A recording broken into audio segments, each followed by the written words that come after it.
How the fuck's it going, everyone? Back yet again. I can't believe I've actually managed to shoot 2 of these in quick succession. I've not been able to, excuse me, good start. I've not been able to get much of a routine going with these vids. I feel incredibly out of practice. So apologies if I'm gonna like fumble through this fucking thing. But it's all good. I've filmed this once already and I kind of decided I hated it, so I'm gonna refilm, so don't tell me I don't do anything for you fuckers. Yeah, this one's kind of going to be a bit of a themed one. I've recently been gifted a huge handful of records by a good friend, and I just wanted to talk about them. I'm dying to get a bit of time to listen to them as well, but I figured I would just talk about them because I already know plenty about the albums before I listen to them. Yeah, so I've got 3 of those albums and I've got 1 black metal album that I've recently gotten in that I haven't spoken about. I've certainly spoken about the band recently, however. Place your bets now what the band is going to be. But yeah, so first of all, what we've got going on in the background, as always, this is Canada's Ghostly Kisses with their debut full-length album from 2022 entitled Heaven Wait. Now, I am always enthusiastic to talk about this goddamn thing. This is incredibly transcendental, ethereal dream pop. It's so gentle and so soft on the ears that it's difficult not to go into a kind of hypnosis-like state. You can't help but go into a trance when you're listening to this thing. Margot's stunning vocals are so like spectral and aptly ghostly. They're almost kind of whispered, which makes it so soothing and so kind of relaxing. But not in a way that kind of bores you to sleep. It's so well written. These tracks, despite them being really slow and quite sad and kind of almost miserable, like the hooks are so catchy, just so well written.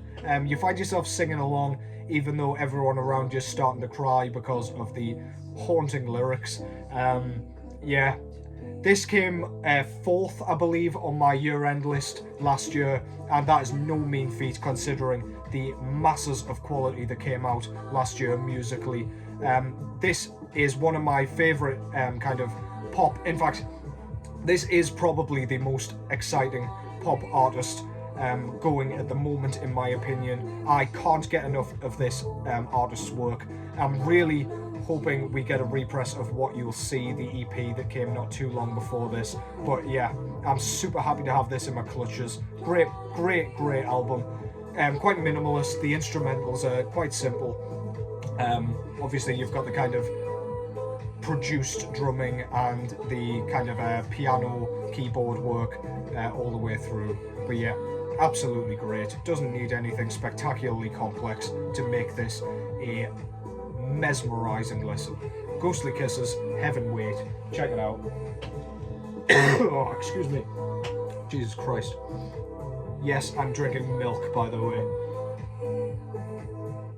Sorry to anyone I've horribly offended with that. I'm just a giant baby, it would seem.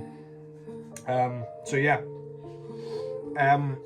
I've been gifted a handful of records, most of them, in fact, ignore that, all of them being absolute classics of the kind of rock and metal genre. Sam, she's called, she hit me up and asked me if I liked any of these albums, because she was giving them away and she wanted them to go to a good home where they wouldn't be gathering dust, and yeah, I very gratefully accepted. And yeah, I'm about to show a few of them off here. I've got a massive stack upstairs that I will get through at some point. But yeah, I've just picked a few that I fancy talking about here. So without further ramblings, let's just get into it with the first one. Everybody knows this band at this point. Out of Birmingham, I believe. I might have entirely made that up. This is Black Sabbath with Sabbath, Bloody Sabbath. This was their 5th full-length album. that came out in 1973 originally. This is kind of, if you're not familiar, in the same vein as their kind of records prior to this, in that it's got the same formula. So we've got that kind of doom, like the fuzzy, doomy guitar tone, quite simple riffs, but very, very effective, incredibly well written. Tony Iommi, it's no secret that that guy's a monster. The solo work and lead work all the way through this thing is spectacular, especially on tracks like Sabracadabra. They just run the show, basically. They just mesmerize you. It sounds like a really fucking weird acid trip all the way through this thing. We've obviously got those kind of zany, moody, psychedelic kind of moments, like on the track Fluff. Yeah, just a kind of really interesting listen all the way through. They're always kind of experimenting with stuff on this thing and in their albums in general. This one's a little bit more well produced than their earlier work, excuse me. It's a lot less murky, a lot less kind of muddy sounding, but it doesn't lose any of its kind of efficacy at all. Ozzy's vocals are kind of as you'd expect from him, but he kind of changes them up a bit. There's like an underwater effect going on one of these tracks. I believe that is also Sabracadabra, actually. And he just, yeah, there's just lots of things going on that just make you kind of sit back in your chair and be like, okay, I hear you. I see what you're doing there. And yeah, that occurs all the way through the album for one reason or another, whether it's a fucking face-melting solo or a quality, crunchy riff. This thing just keeps you hooked for the entire fucking runtime. That's Sabbath, Bloody Sabbath, Black Sabbath.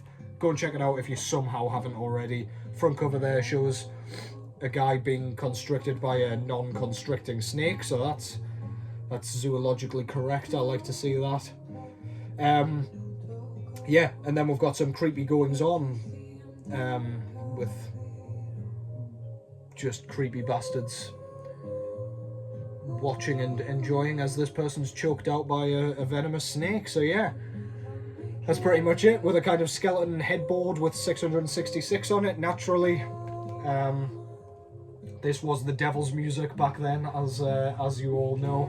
Back cover there, you've got a very sick looking man in the bed with some like very sorrowful, miserable looking people grieving around him before he's even dead, so that's fucking miserable. And then we've got the track listing just at the top there. I believe this is a gatefold, it is.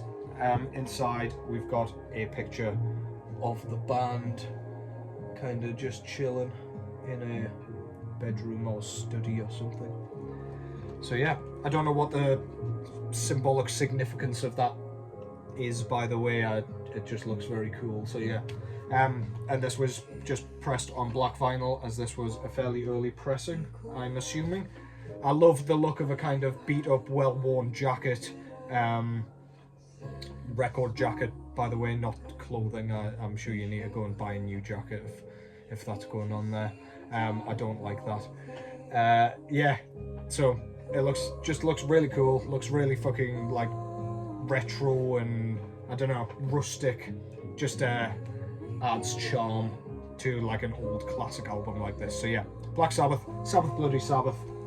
Go and check it out if you haven't already. But you need to fucking sort your listening habits out if you haven't heard that already. Next up is a band where I've been meaning to pick up some more records from this band for ages. But it's one of those where I know it's always going to be available, so I've just never bothered picking it up. I've always just prioritised other things ahead of it that I think will sell out, and then I can kind of come to this if I see it cheap somewhere or whatever, really. But yeah, I'm thrilled to have it now. Really sorry my throat's bothering me, for all you milk haters out there. It would have served me right if I choked and that came out my nose. The band I'm talking about here is Motorhead.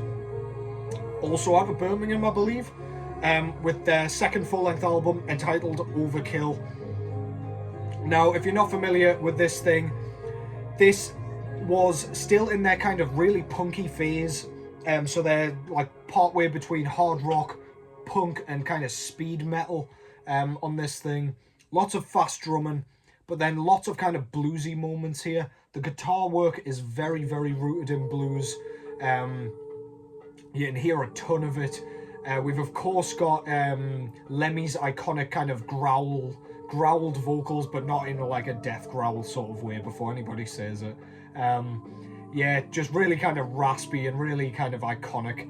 His bass work pokes through the mix perfectly. He pretty much plays rhythm guitar with his bass guitar. Absolutely fucking killer all the way through.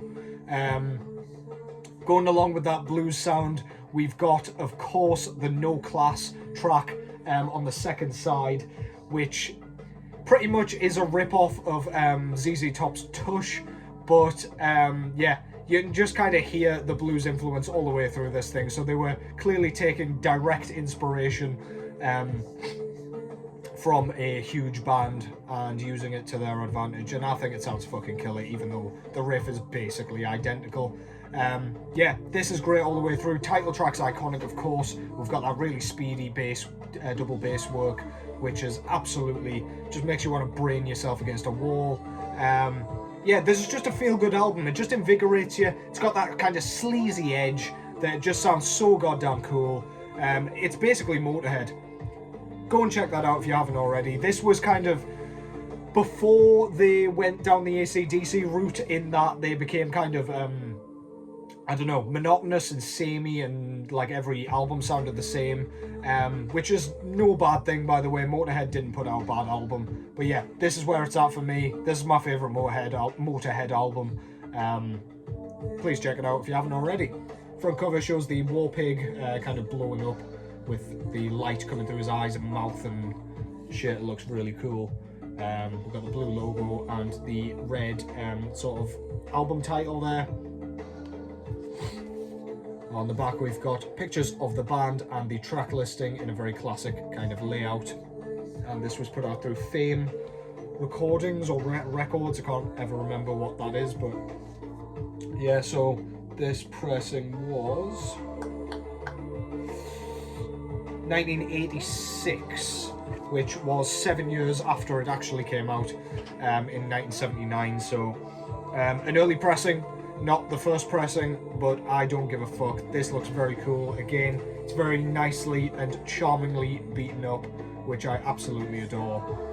Absolutely great. This will get plenty of playtime on my turntable, no doubt about it. That's Overkill by Motorhead.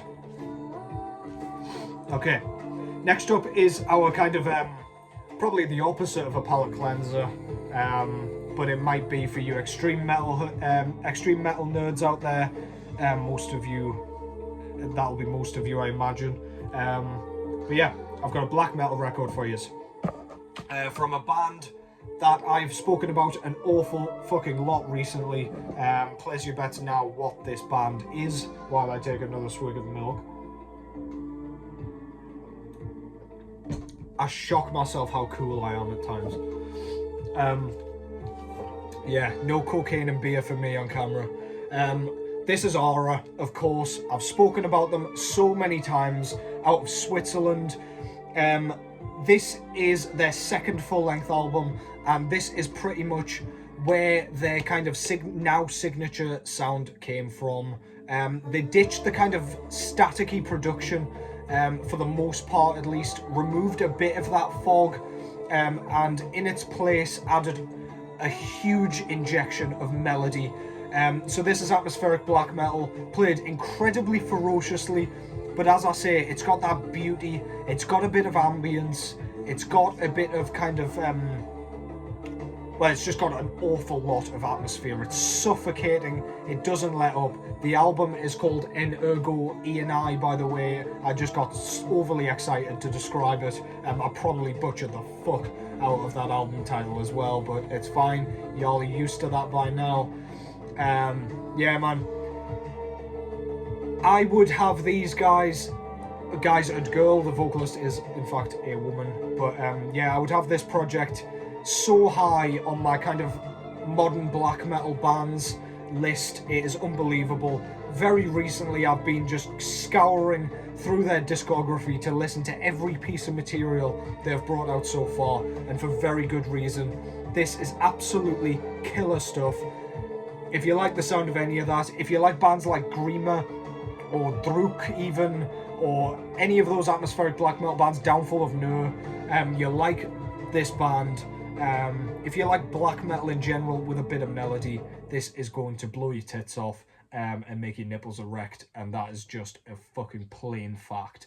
Yeah, so front cover there shows a kind of, well, you can't really see it, but it's like a load of Victorian looking buildings with a figure down here just very ominously walking through the dark streets with our very old looking street lamp and things. Looks kind of like, I don't know, plague-ridden London or something. I don't know if that's where it's meant to be, but based on their recent trilogy, or the trilogy that they've recently closed, I'm assuming this will have some sort of, I don't know, like literary concept or something, but I am not aware of it at this point, so let's just say it's Victorian London. Back cover there, we've got the track listing and the, like a kind of zoomed in painting of the buildings with our street lamp down here. This was put out through Debamur Morty Productions. And the disc, this is the only coloured disc in this video, so feast your eyes, folks. This came on a very nice kind of bronze with black smoke effect vinyl. Love that shit. Very, very cool. Yeah, so if you like your black metal kind of high register, if you like lots of lead heavy riffs, if you like melody, if you like high piercing black metal shrieks, this one has all of that in abundance. Go and check that out. That's Ara with N ergo E and I, or probably not. Go and look that up because you'll probably pronounce it better than I ever will. Yeah, go and check that out. And finally, I made myself sick. We've got an album from a band that it's completely absent from my collection somehow. Again, it's another one of those bands where I thought I'll just pick it up later, and never got round to it, but Sam's very kindly gifted me this, so I am absolutely over the moon. I was so excited when I opened the bag and saw this fucking thing was in it. Yeah, enough rambling. My throat's killing, I'm so sorry.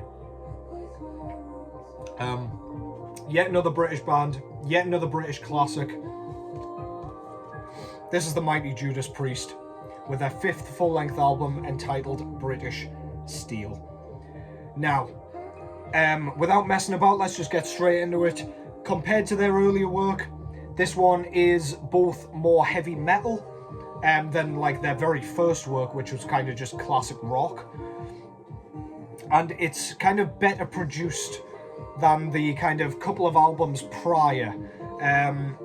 So the production means that this is way more accessible, in my opinion at least. The falsetto vocals are toned down a bit. Rob Halford's kind of done a great job in making his vocals sound kind of easier on the ears, so that the tracks on here can kind of be fit for radio and things like that.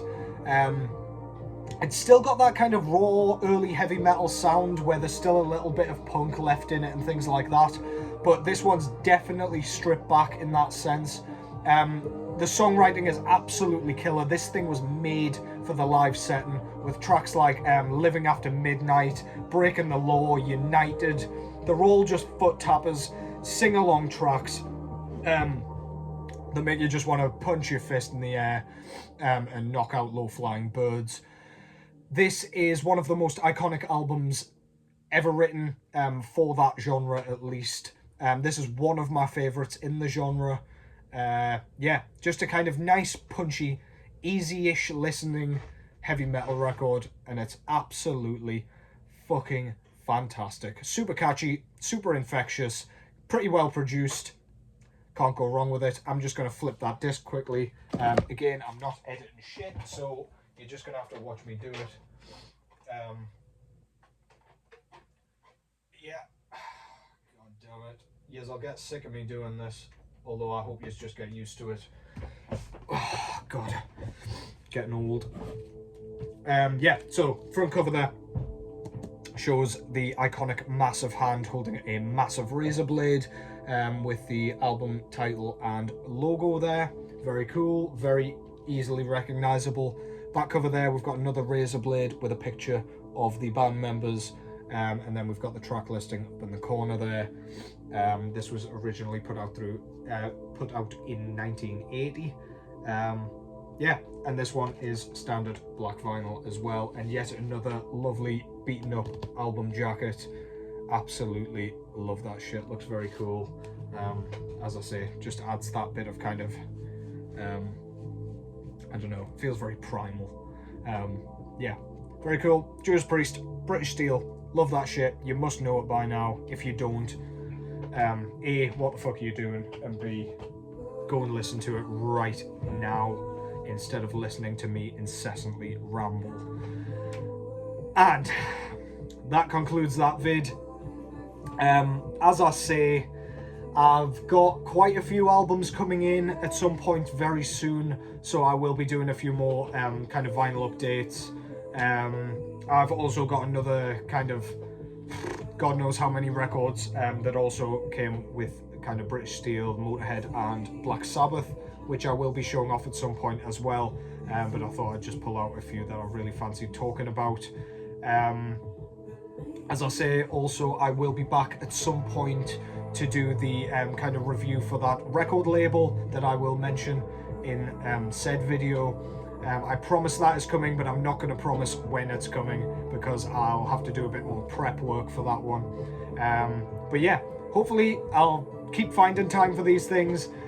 Don't hold your breath, but again, I'm not dead. I am still here. I'm still reading your comments. I'm still kind of noticing you subscribe and shit, and I massively appreciate it. Stick around for more. Hope yous are doing well. I hope the rest of the working week is fucking splendid for yous. Mine's going pretty quickly, so I can't complain. I'm heading to Incineration Festival in London, as I said in a previous vid. So if you do see me and I don't see you, tap me on the shoulder, say hi, we can grab a beer. I don't bite very much. But yeah, otherwise, take care as always. It's good to be back. And I'll catch yous in the next one.